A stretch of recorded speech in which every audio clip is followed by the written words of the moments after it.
اس امت کے بے شمار فضائل میں سے آج یہ ایک فضیلت کی ہم بات کر رہے ہیں، عید قربان کی۔ روشن خیالی کا زمانہ آ گیا ہے۔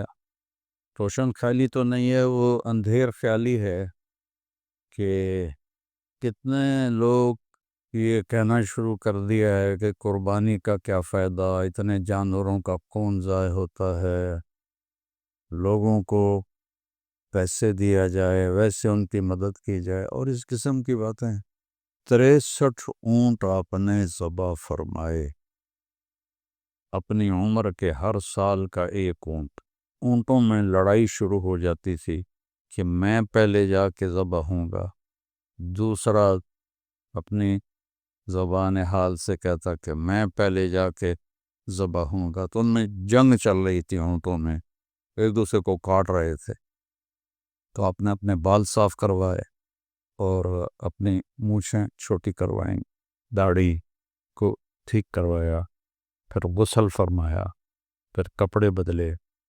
اتنے میں پھر وہ دیگ تیار ہو گئی، تو اس میں سے آپ نے گوشت بھی کھایا اور شوربہ بھی کھایا، اور پھر آپ اپنے اونٹنی قصواء پر تشریف لے گئے طواف زیارت کرنے کے لیے۔ تو امت کو اللہ جزائے خیر دے، انہوں نے اس سنت کو آج تک باقی رکھا ہوا ہے۔ لوگ بڑھ چڑھ کے قربانیاں کرتے ہیں، اور اللہ تعالیٰ آپ کے جو خون کا پہلا قطرہ گرتے ہی جو قربانی کرنے والا ہے اس کے اللہ تعالیٰ بخشش فرما دیتا ہے، بشرطے کہ اس کے ساتھ کوئی اور کبیرہ گناہ نہ ہو۔ اور جتنے اس کے جسم پہ بال ہوتے ہیں، ہر بال کے بدلے ایک نیکی لکھی جاتی ہے، اور ایک پھر 10 گنا ہوتی ہے، پھر 10 سے جتنا اخلاص ہوگا بڑھتے بڑھتے کہاں سے کہاں چلی جائے گی۔ تو اس کا اللہ تعالیٰ نے یہ اجر رکھا ہے۔ تو شوق سے بہت سے لوگ ماشاءاللہ بہت زیادہ قربانی کرتے ہیں، اور ایک یہ جو بڑے بڑے موٹے قسم کے جانور ہیں یہ نہیں خریدنے چاہیے، ان کو ان کا گوشت کھانے کے قابل نہیں ہوتا، یہ صرف دکھاوے کے ہوتے ہیں۔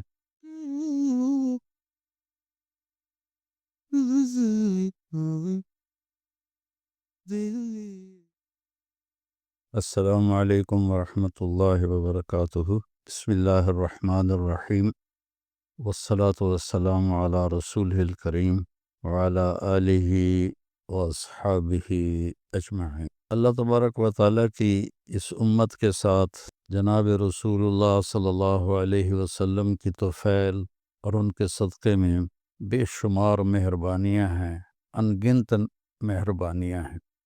اس میں ہمیں 2 عیدیں بھی ان نعمتوں میں شامل ہیں جو کسی امت کو رمضان کے بعد عید کی نماز نہیں ملی، اور 10 ذوالحج کو عید قربان نہیں ملی، اور قربانی کرنا یہ نہیں ملا۔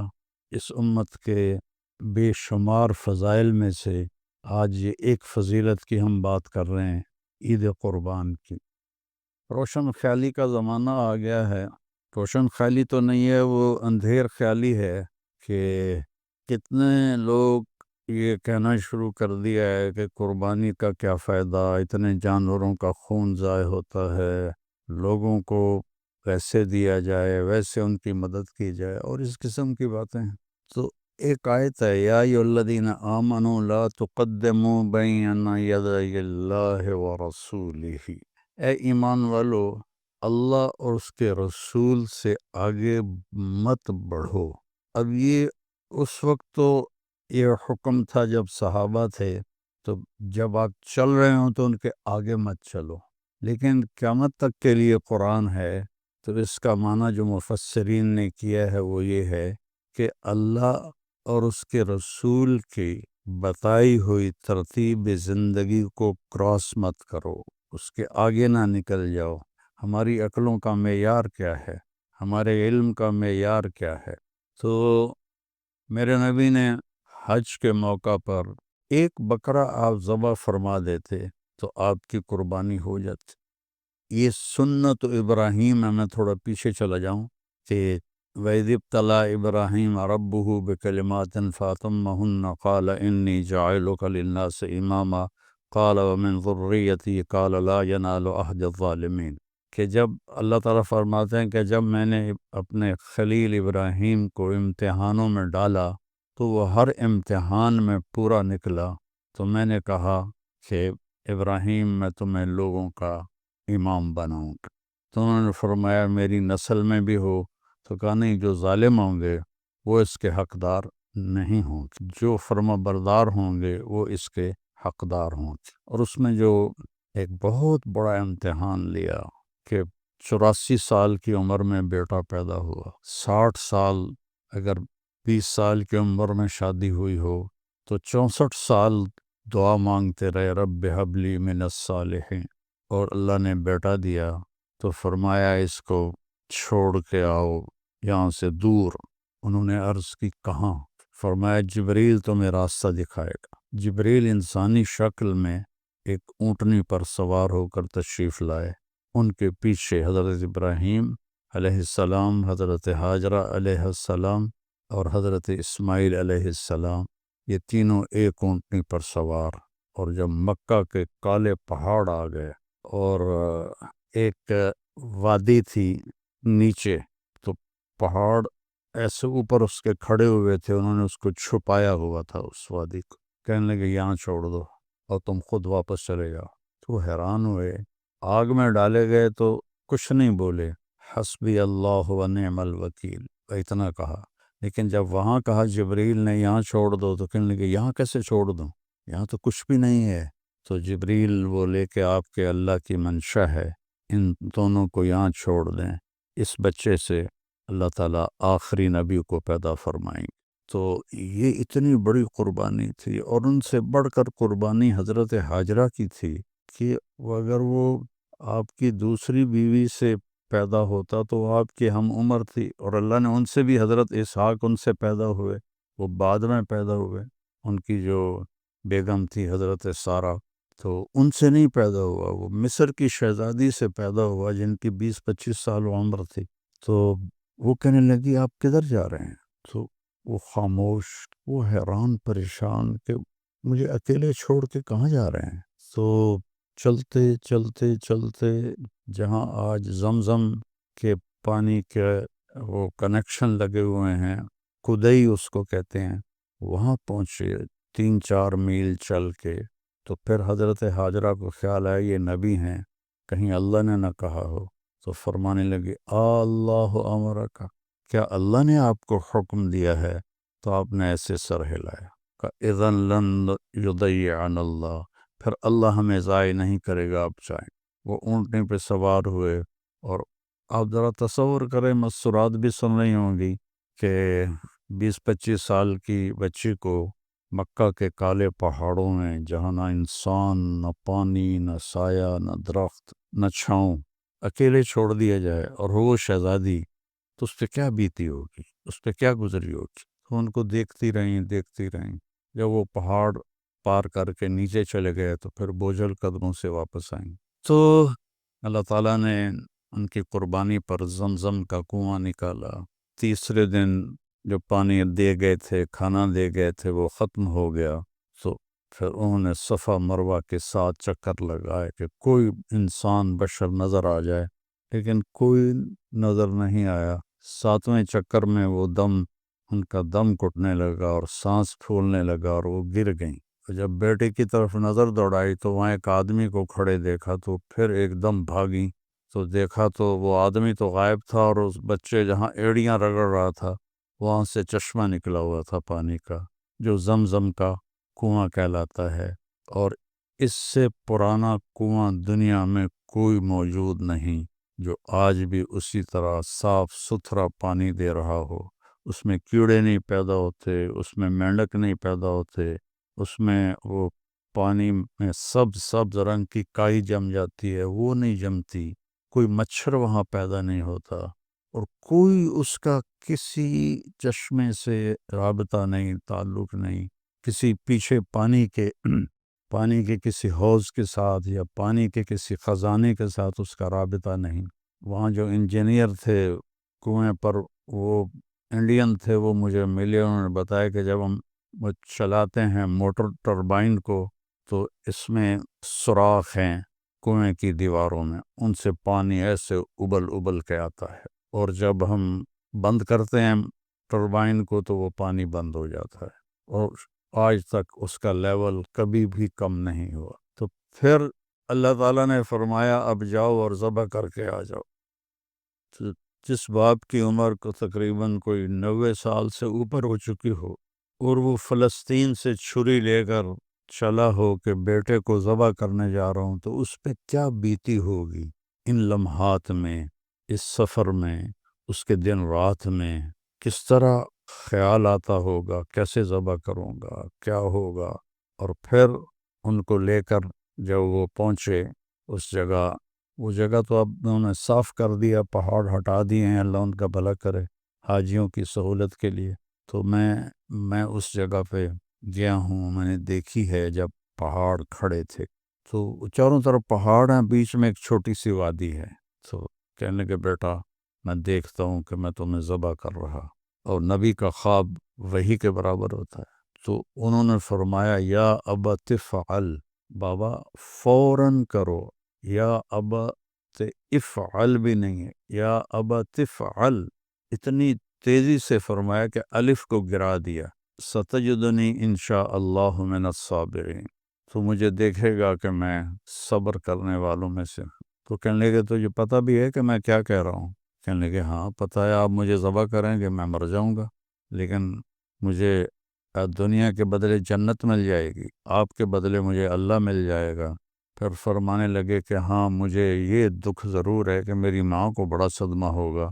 تو اپنا کرتا اتارا اور وہ ان کو دیا کہ یہ جا کے کرتا میری ماں کو دے دینا، جب میری یاد آئے گی میرا کرتا دیکھ لے گی۔ اور وہاں اللہ کا حکم پورا کیا، اور لیٹا کر جب چھری چلانے لگے تو کرنے والا تو اللہ ہے، کہ یہاں کوئی لوہے کا ٹکڑا نہیں آیا، یہ جگہ پتھر نہیں بن گئی، لوہا نہیں بن گئی، چھری موم نہیں بنی، چھری اسی طرح تیز ہے اور گردن اسی طرح نرم ہے، لیکن وہ اوپر سے حکم آ گیا نہیں کاٹنا۔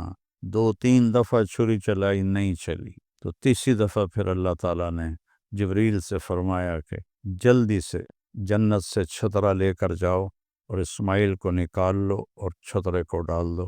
ابراہیم علیہ السلام نے آنکھوں پہ پٹی باندھی ہوئی تھی، اور جب ان کو لٹایا اونھے منہ الٹا کر کے، تو ان کی کمر پہ اپنے گھٹنے کو رکھ کر ان کے سر کے بال پکڑ کے ایسے اٹھا کے گردن کو اوپر کیا، تو ایسے آسمان کو دیکھا کہ یا اللہ تو مجھ سے ناراض ہو گیا ہے کہ اسماعیل کی محبت میرے دل میں پیدا ہو گئی ہے، تو دیکھ میں اسے تیرے نام پہ قربان کر رہا ہوں۔ اس بات کو سن کر آسمان کے سارے فرشتے روئے تھے، اور دوسری دفعہ آسمان کے فرشتے روئے تھے جب ہمارے نبی پاک صلی اللہ علیہ وسلم کو طائف والوں نے اتنے پتھر مارے کہ آپ بے ہوش ہو کے گر گئے، اس وقت آسمان کے فرشتے روئے تھے۔ 2 دفعہ روئے ہیں آسمان کے فرشتے۔ تو تیسری دفعہ پھر جبریل نے آ کر اسماعیل علیہ السلام کو کھینچ لیا اور چھترے کو ڈال دیا۔ ابراہیم علیہ السلام کے آنکھوں پر تو پٹی تھی، تو جب تیسری دفعہ کا اللہ اکبر اللہ اکبر، چھری چل گئی، تو انہوں نے سمجھا بیٹا ذبح ہو گیا۔ جب پٹی ہٹائی تو دیکھا تو وہاں چھترا، یہ بھیڑ کا جو نر ہوتا ہے اس کے سینگ ہوتے ہیں، اس کو چھترا، اور اردو میں مینڈا کہتے ہیں، پنجابی میں چھترا کہتے ہیں، وہ ذبح ہوا پڑا تھا، اور اسماعیل اور جبریل وہاں کھڑے ہوئے تھے۔ تو میرے نبی پاک صلی اللہ علیہ وسلم نے کہا یہ سنت و ابی ابراہیم، میرے باپ ابراہیم کی سنت ہے، یہ ہم کریں گے۔ تو آپ کے تقریباً 9 عیدیں، 9 عید الفطر اور 9 ہی عید قربان آپ کو ملیں۔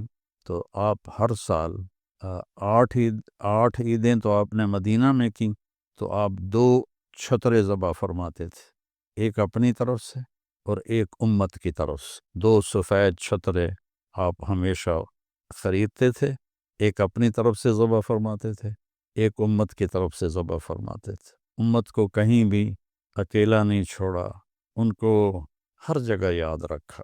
9ویں عید آپ نے حج پہ کی مینا میں، تو آپ نے کتنی قربانی کی؟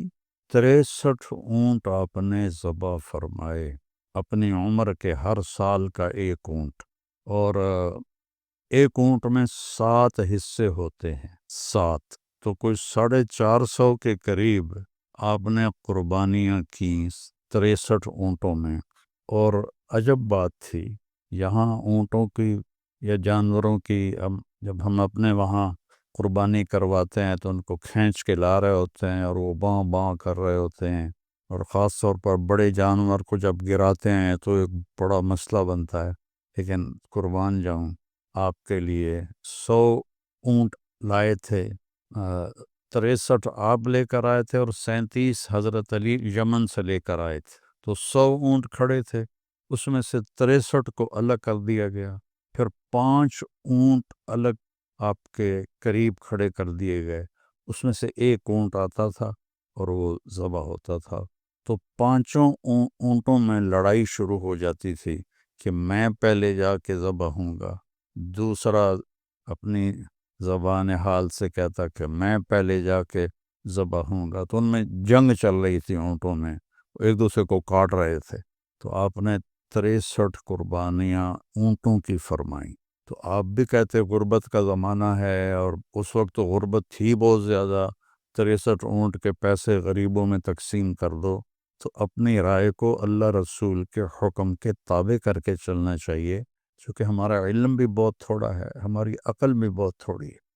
تو آپ نے حضرت علی علیہ السلام سے فرمایا کہ علی، اس کا گوشت، اس کی کھال، اس کے کھراوڑے سارے تقسیم کر دو، اور اس کی جو صفائی کرنے کی جو اجرت ہے کسائی کی، اس میں گوشت نہیں دینا قربانی کا، وہ میں الگ سے ادا کروں گا، اور اپنی بیویوں کی طرف سے آپ نے ایک گائے ذبح فرمائی۔ آپ کی تو 9 بیویاں تھیں، لیکن آپ نے ایک گائے ذبح فرمائی۔ تو اس کے بعد پھر آپ نے حضرت علی سے فرمایا کہ کچھ ہر اونٹ سے چھوٹا چھوٹا گوشت کا ٹکڑا لے کر آؤ، تو وہ لے کر آئے کہ دیگ پہ چڑھا دو، تو دیگ پہ چڑھا دیا گیا۔ تو آپ نے ناخن کٹوائے اور اپنے بال منڈوائے، وہ جو بال آپ نے منڈوائے تھے، آپ کے سامنے ابو زمع کھڑے تھے، آپ نے ان کو دے دیے۔ تو حضرت خالد ابن ولید نے منت کر کے کچھ کہا یہ تقسیم کر دو، انہوں نے تقسیم کیے۔ خالد ابن ولید نے کچھ بال وہ ان سے لے کر نا اپنی ٹوپی میں سی لیے تھے، اور جب بھی وہ جنگ پہ جاتے تھے لڑنے کے لیے تو وہ ٹوپی سر پہ پہنتے تھے، اور اس کے اوپر وہ لوہے کی ٹوپی ہوتی تھی۔ کبھی کسی جنگ میں انہوں نے اس ٹوپی کو نہیں بھلایا۔ ایک دفعہ رومیوں نے حملہ کر دیا، تو ساتھیوں نے کہا کہ حملہ ہو گیا، تو کہنے لگے میری ٹوپی لاؤ، وہ ٹوپی مل نہیں رہی تھی، تو صحابہ کہنے لگے وہ سر پہ چڑھ گئے ہیں، کہ اس سے بھی آگے آ گئے تو میں اس وقت تک نہیں اٹھوں گا جب تک مجھے ٹوپی نہ مل جائے۔ تو پھر وہ کہیں کسی کونے میں دب گئی تھی، وہ ٹوپی ملی تو پہن کے اوپر لوہے کی ٹوپی، پھر جب وہ حملہ کرتے تھے جیسے شیر کے آگے بکریاں نہیں کٹتی اور بھاگتی، ایسے ان کے سامنے خلقت دوڑتی اور بھاگتی تھی۔